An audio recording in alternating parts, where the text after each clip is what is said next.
Green.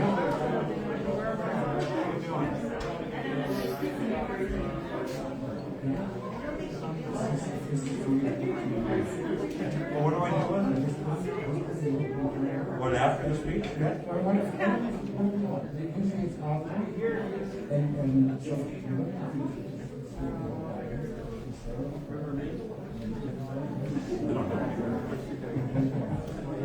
Except maybe rub it up, dub. Okay, thanks, Eugene. That's right.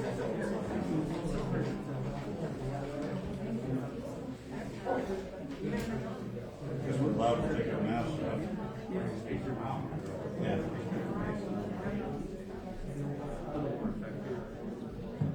Hello? Okay, it works. Okay. I'd just briefly like to start by saying I'd like to thank everyone that came today. We've had a great turnout for Mom and a great send-off for her. And I'm glad to see everyone that's still here, but we've had a lot of people that have come and gone, and it's been great to see old faces.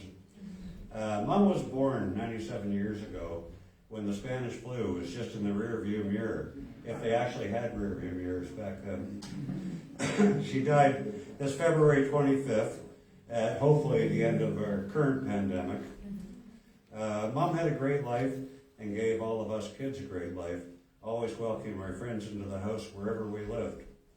For the past 7.5 years, she has missed Dad greatly, and she's going to be glad to be reunited with him. What's been truly amazing is the messages that we've been receiving about Mom from all over North America. I'm truly impressed with the condolences, especially from Winona. We haven't lived there for 44 years, and the guy that lives in the house that we used to live in did a special lighting of the house the other night and posted it. It was really impressive, and I see a number of people here from Winona, and it's really good to see these longtime people that we've known for well over 60 years. And well, the older generation, like Mom's, is dying out. There's not many left. Everyone's probably younger than Mom that's here today. I'd like to thank my 4 sisters who gave support for Mom during the last couple of months. Ann and Liz came out here, and for the last 2 weeks, they assured that Mom wasn't alone, and they gave Doug, myself, my wife Rose, and Danielle a break, which was greatly appreciated. Mark and Mary, who couldn't travel, but they were invaluable in their communications with Mom. I think the 2 of them gave Mom closure, and I thought that was great.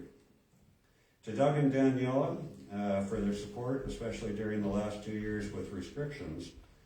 Mom so loved going up to Doug's place and eating Daniela and Martin's gourmet cooking, and it is gourmet. I can't get the last one.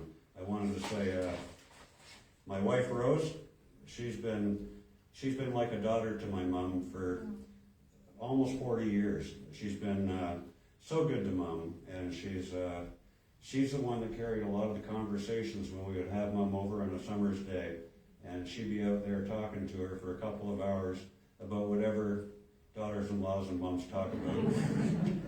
But usually it was something that was fairly intellectual, because that's the way Mom was. I also see some other faces here, Dr. Fraser and Kate. They were very invaluable to Mom on her way out, because he was Dad's old partner, and basically Fred was usually the only one that he trusted, unless he said something she didn't like. and then it was Kate that was saying the right things.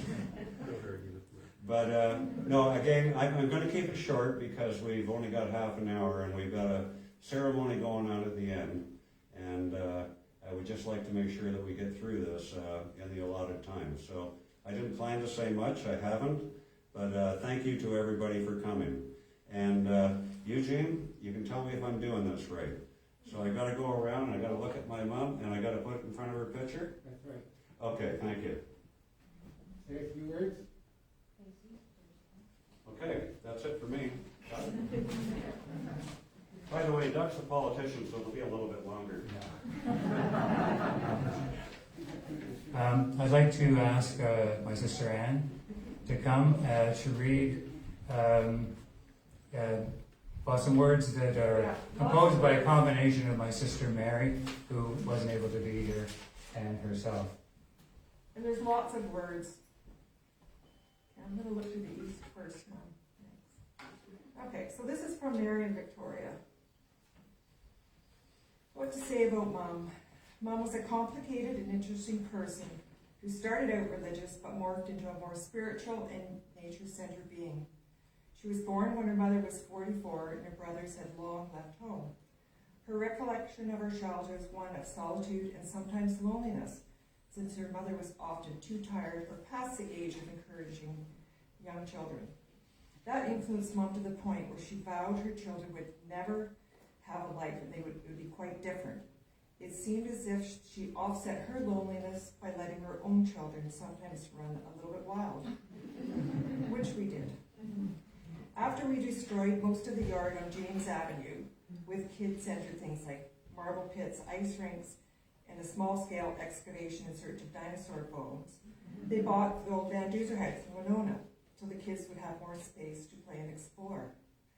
The Van Duzer place looked kind of haunted, overgrown with ivy, halfway around, surrounded by a windbreak of dead trees. But the day the moving vans showed up and the car dislodged 6 rambunctious children, the curious neighbors, especially the kids, started to show up. They were welcomed in droves. Unlike other homes which were orderly, peaceful, and quiet, our place was often piled with unsorted laundry on the couches, many dishes, and piles of books on just about every stair. Our friends didn't have to wait for an invite. They arrived to play in the house, the barn, or the big fields that surrounded the house. And of course, Mom let us all have a variety of pets, from a dog that occasionally bit people. We all know that dog. A goat trained to chase and butt our friends, assorted cats, a horse, a pig, a raccoon, rabbits, and even a squirrel. It was a delight to so many of our friends who were lucky to only get just a goldfish. So true. Many of us have an image of Mom sitting placidly at the kitchen table, her nose in some book, a cup of tea in her hand, while absolute bedlam was whirling around in her house. There might have been a floor hockey game in the front hall, or kids using the back stairs as an indoor toboggan, and later, kids running in the attic, blasting music and playing pool or darts. And of course, she would occasionally get fed up with all of us and tell us to go play outside and give her a break. But we had that wonderful big barn to make hail bale forts. I didn't say that right, sorry. Slide down the chutes, and being somewhat evil children, chucking someone out the door and into the manure pile. That would have been Liz. Yeah. Even that didn't bother Mom, so she figured being a bit dirty must have meant we were having fun, and that was true.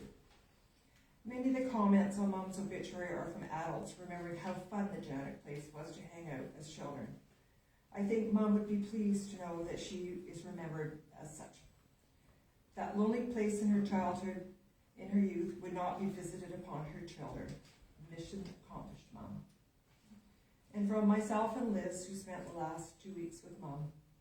Mom was a woman who worked to empower herself and to others. She was brave and she was courageous in life, and fiercely brave in her death. I and Liz will forever miss her. Thank you. Eugene, thank you. Love you.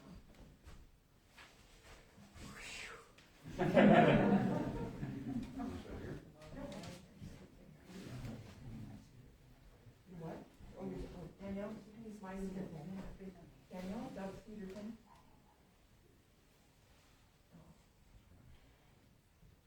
I was the shy, bookish kid of the family, and that conditioned my own relationship with my mom. She was the most important teacher in my life. Not the kind of teacher who tells you things, who just tells you how things are. I can see now that she was attuned to my evolving interests from early childhood, and she fed and encouraged those interests, often by putting books in front of me and talking to me about what I read.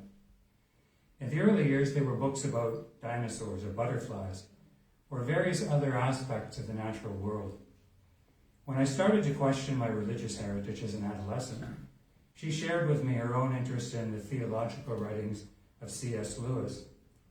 I read and talked to her about those books. When I was in high school, I became fascinated with the novels of Hermann Hesse, and she asked me questions about those. I remember reading an essay about the influence on Hesse's novels of a certain Swiss psychotherapist who had treated him for depression. The name of that doctor was Carl Jung. I asked my mother whether she had heard of Jung. She hadn't, but she agreed with me that his ideas sounded fascinating. True to form, she fed my new interest by giving me a book about Carl Jung for Christmas that year. She dipped into the book herself while I was at school. Then she was hooked, and she devoured the whole thing in a couple of sittings. The rest, as they say, is history. As terrible as the pandemic has been, it afforded Mum and me the opportunity to continue conversations that had spanned my entire life. To limit her risk, we agreed that I should do cleaning for her, so every Thursday became cleaning day. I must confess that I probably spent more time talking with Mum over cups of tea than I spent cleaning. We talked about everything. Mum read the paper every day, so we talked about politics and current events. We talked about the books we were reading. We talked about family memories. She told me about her own childhood, which she remembered with remarkable clarity. We talked about dreams. Obviously, we talked about dreams. We laughed often because she never lost her sense of humor. Frequently, she cut out comic strips to share with me. But Mum's favorite feature in the Hamilton Spectator was the weekly publication of stories, poems, and essays from students in local schools. No matter how depressing the news of the day might be, her optimism was replenished by the intelligence, wisdom, and compassion she saw in those budding authors. She never denied the seriousness of the problems facing our world, but she had the faith in the ability of upcoming generations to find solutions. She constantly reminded me that I needed to resist pessimism, because pessimism leads to moral paralysis. There's one final thing about Mum's spiritual development that she explicitly asked me to mention in memory of her. The impact on her life of a story from the First Nations of the Great Plains that is known as the Legend of Jumping Mouse. The story is too long for me to recount in full, and there are several versions of it. She first heard it on CBC radio when we kids were at school and she was working in the kitchen. She told me she became so entranced with the telling of the story that she had to stop what she was doing and sit down to listen to it. By the end of the story, she was in tears. The story that so moved her was about a mouse who so loved the elders' stories about the far-off lands that she decided to set out to see that mythical place herself. Everyone laughed at her ambition and told her she was too small and insignificant for such a perilous journey. But she followed her inner calling and set off. On the way, she had to overcome many challenges. The first obstacle was a river she thought impassable, but Magic Frog came to her and taught her that she had it within her to jump over the river. When she came to the prairie, it was too big for a mouse to cross. But she met a buffalo who was dying because it had lost its eyesight. She gave her own eyesight to the buffalo, and the grateful buffalo carried her across the prairie and left her where the grasslands gave way to mountains. Once again, the mountains seemed like an insurmountable obstacle. Then she met a wolf who was dying because it had lost its sense of smell and could no longer hunt. She gave her own sense of smell to the wolf, and the grateful wolf carried her part way up the mountain. Eventually, however, the wolf could go no further. The mouse despaired because the far-off land still seemed out of her reach. Not only that, she was now blind. But once again, Magic Frog came to her and told her that she had it in her to make one final leap.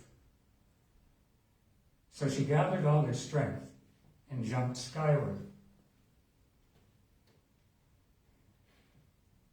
And as she did, not only was her eyesight restored and improved, but she felt her body metamorphose, and she found she was able to fly. Magic Frog called after her, "Henceforth, your name is Eagle, and you will soar forever in the far-off lands." Why did the story move my mother to tears all those years ago? Consider her circumstances when she first heard it. As much as my mother loved motherhood, having 6 children in a span of 7 years and looking after us as we grew up had to be exhausting. She recently told me as much. And for someone with such a keen mind and boundless curiosity, she must sometimes have felt trapped by the endless housework. How could it have been otherwise? So I think the story of Jumping Mouse expressed her need to become the fully individuated person she felt destined to become, beyond the all-consuming roles of mother and wife. Fortunately, her long life eventually afforded her the possibility to go on journeys, both inward and outward. She never stopped questing until the end of her life. I think the story took on new meaning in the final days of her life. I know she mentioned Jumping Mouse to my sisters, Liz and Anne, a couple of days before she passed away, though she was too short of breath to tell them the story. I believe she thought of Jumping Mouse then, because she was gathering her strength for that one final leap that would carry her beyond the boundary of this world. I'd like to imagine that she and Dad are now soaring together like eagles in the far-off lands forever. We'll miss you, Mom. I'd now like to invite an old friend of Mom's who is here, Gloria Robinson. It said she would like to say a few words about my mother.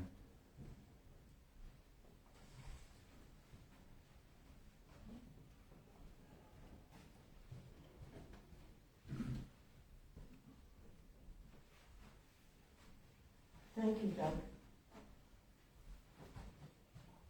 About a month ago, my friend Sharon and I both received a call from Marg.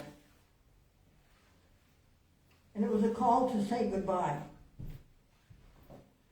She said her body was breaking down and it was her time.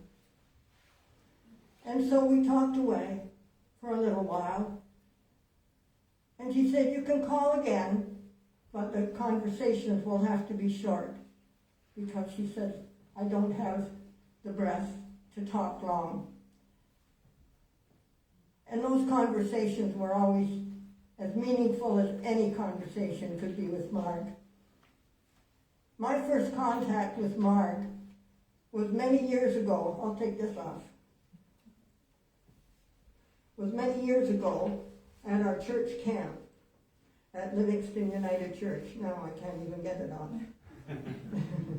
It'll come. At a church camp. And Marg used to come down in the evening because she was a nurse. And her family lived in Winona. And she would come down and look after the girls and their physical problems and situations. And around the campfire, I remember her singing. And she had a beautiful voice. And then I didn't see Marg for many years after that. But one time I was going to a conference at the United Church Conference Center at Five Oaks. And I found out that Marg was going. And so she said she'd pick me up. The drive up and the drive back affected me so much.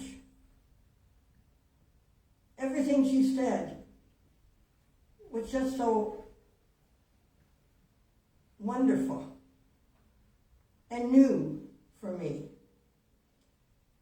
And when we arrived home, I said to her, "Do you think we could meet again with some of my friends?" And she said, "Sure, sure." So there were 3 other ladies, my friend Sharon, Eileen Featherstone, Dorothy Worry, myself, and Marg, and we would meet once a month at each other's homes.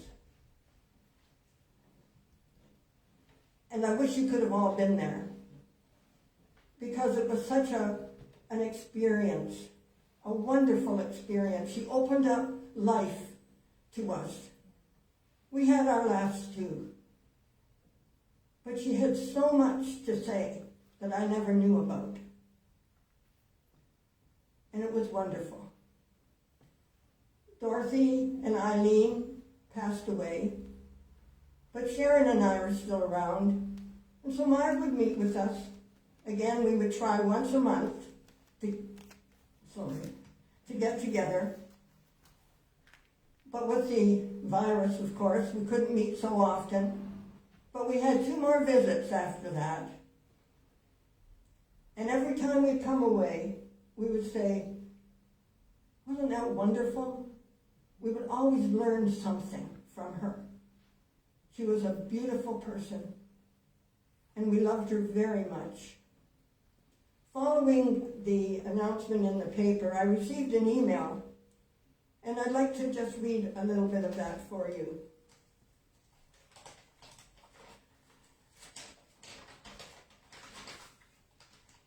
"Marg was a godsend to me at one of the most difficult times of my life, and for that I will be forever grateful to her.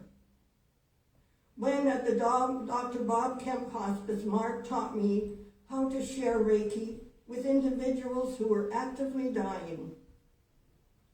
I continue to use that in my practice today. The talking stick and the eagle feather Marg gave me have been present at many healing fires and have always served as my connection to the sacred truth that Marg embodied. A small number of encounters with Marg felt anything but small and have made a large impact on my life. And being drummed home, can it get any better than that?" That was from Maureen. You know, I would love to wish that Marg was still here. But if I do that, she would not have the beautiful experience that she was looking forward to in anticipation of being with Ed again. They had a beautiful relationship, and I must say, Ed was our family doctor. We brought our 2 sons into the world. So I had a lot to be grateful for with that family. So I just wanted to tell you that Marg was a beautiful person. And I must say, we were together for more than 50 years, the ladies. For 50 years. And Sharon was saying she thought it was a little more than that.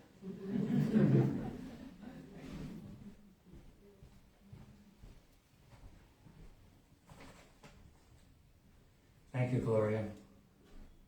I would now like to ask Dave Reed, who was the pastor at 50 United Church, where they were for many years, and then afterwards, Dave and his wife Kathy became lifelong friends of my mother. So Dave would like to say a few words, and I've asked him to conclude the indoor proceedings with a prayer. And afterwards, old friend of the family, Eugene Coggy, who goes back to those days that Anne talked about in Winona, is going to, by my mother's request, burn some sweetgrass for my mother in front of the building outside. We can't do it indoors because of smoke alarms. Dave.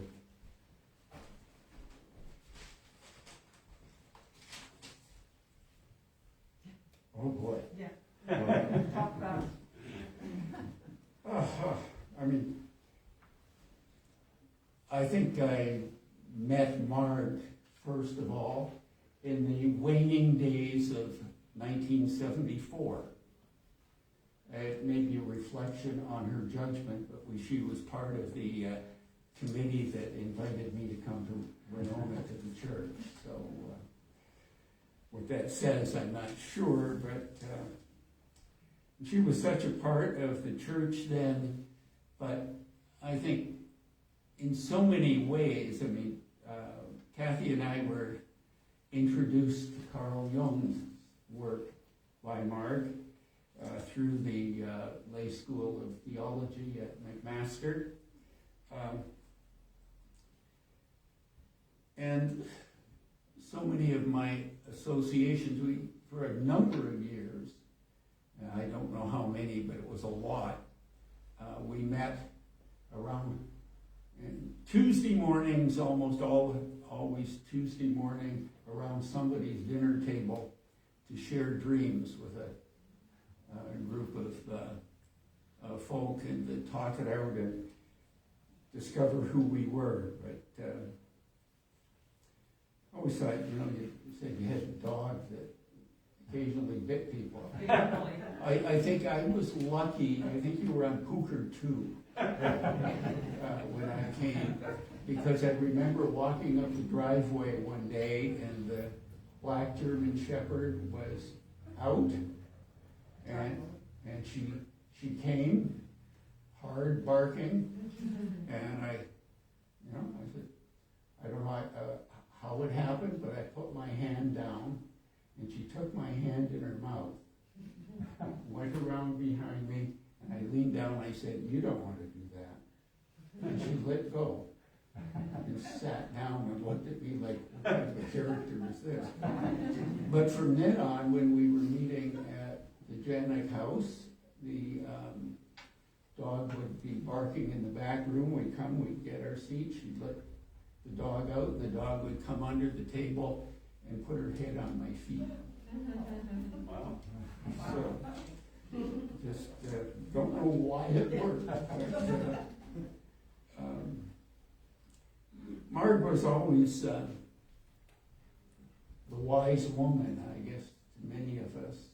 And as the years went by, she got wiser, and her vision expanded to the wonders of indigenous spirituality.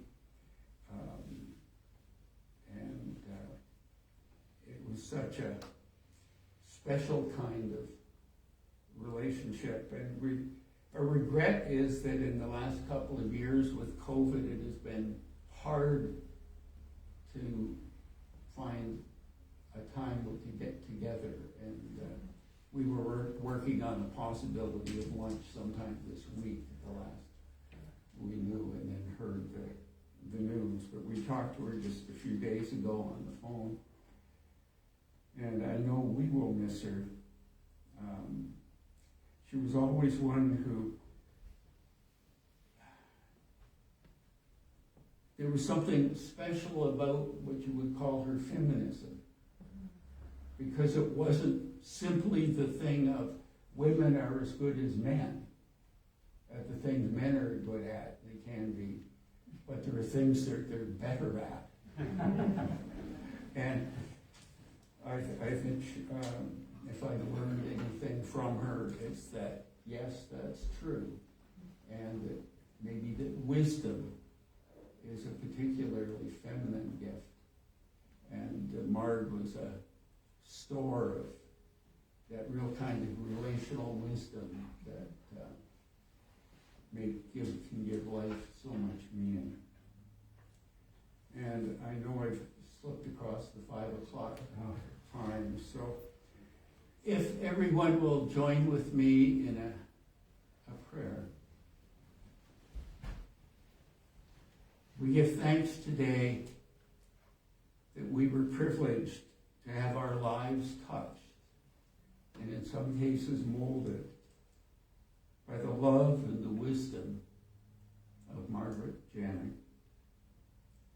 By her insights, by her courage,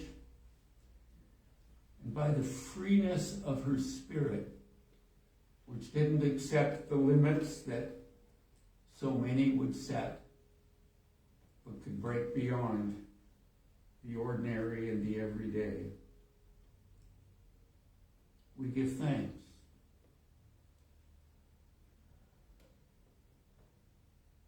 It's customary now in times like this to commend someone's spirit. But I would think maybe each of us would hope that Marg will commend us to the Creator and to the Spirit of wisdom and the wonders of our Mother Earth as well. Amen.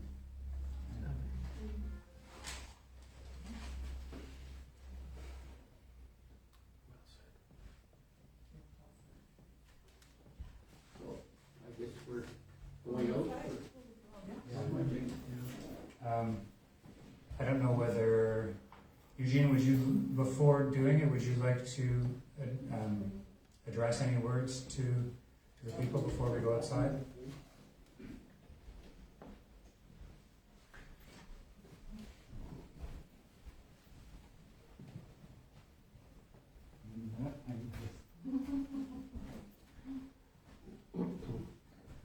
Good afternoon, everyone. I'm a longtime friend of the family's.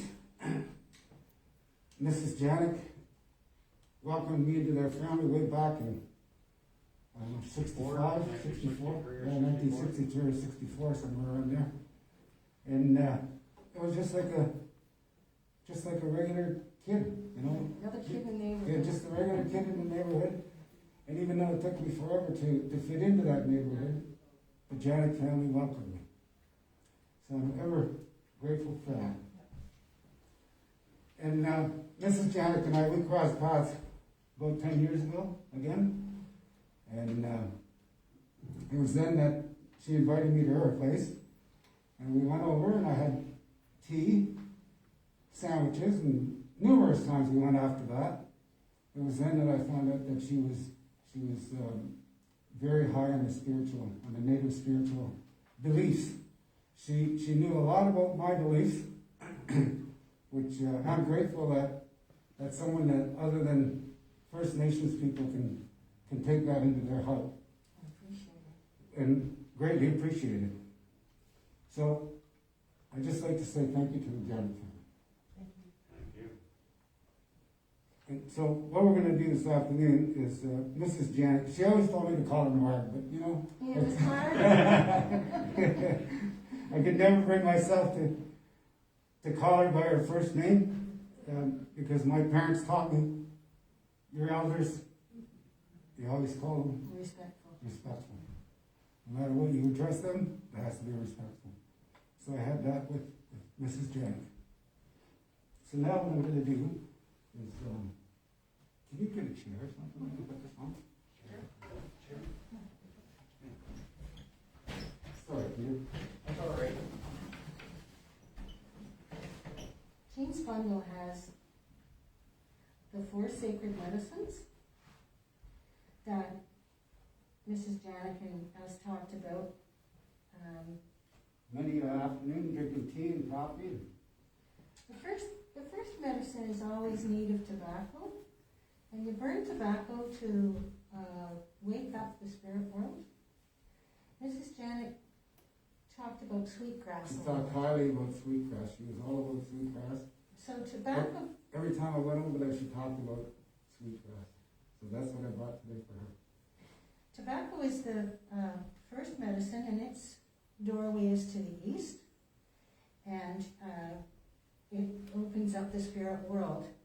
Sweetgrass is to the south, and sweetgrass lifts the heaviness, or if something goes on your mind and you burn sweetgrass, it relieves that stress.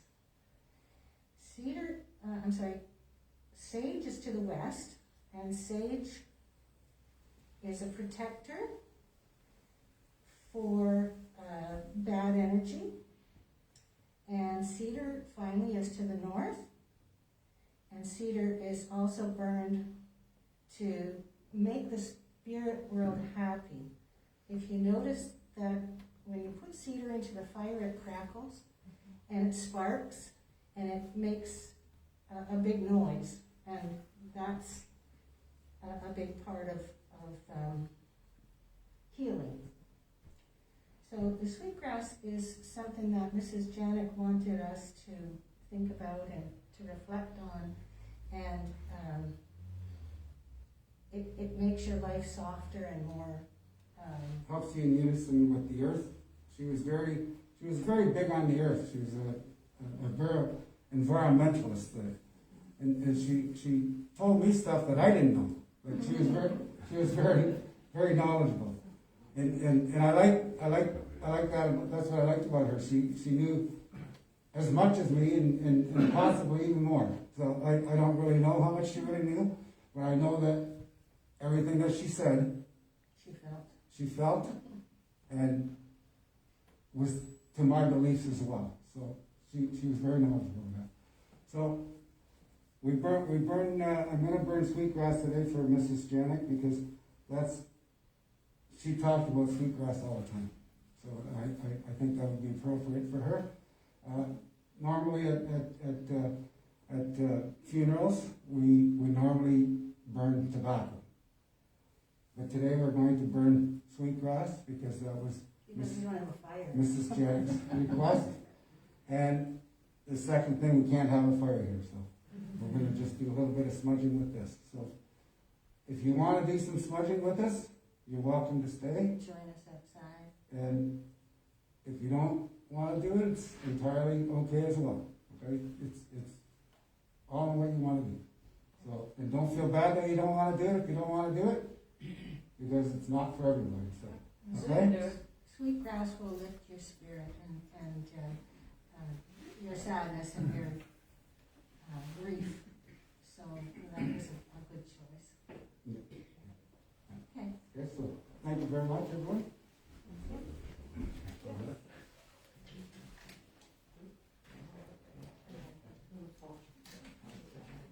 I guess we're going to go. It's in my pocket. Now, do you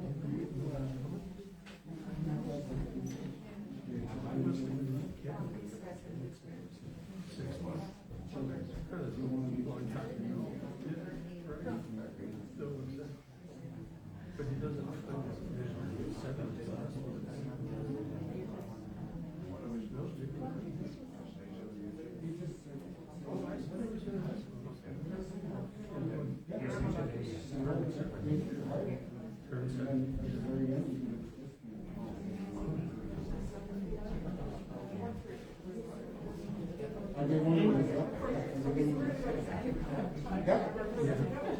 I'm going to leave this here myself, so I'm going to just say right here.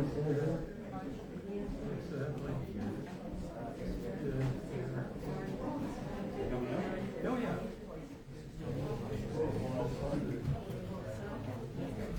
Smudging is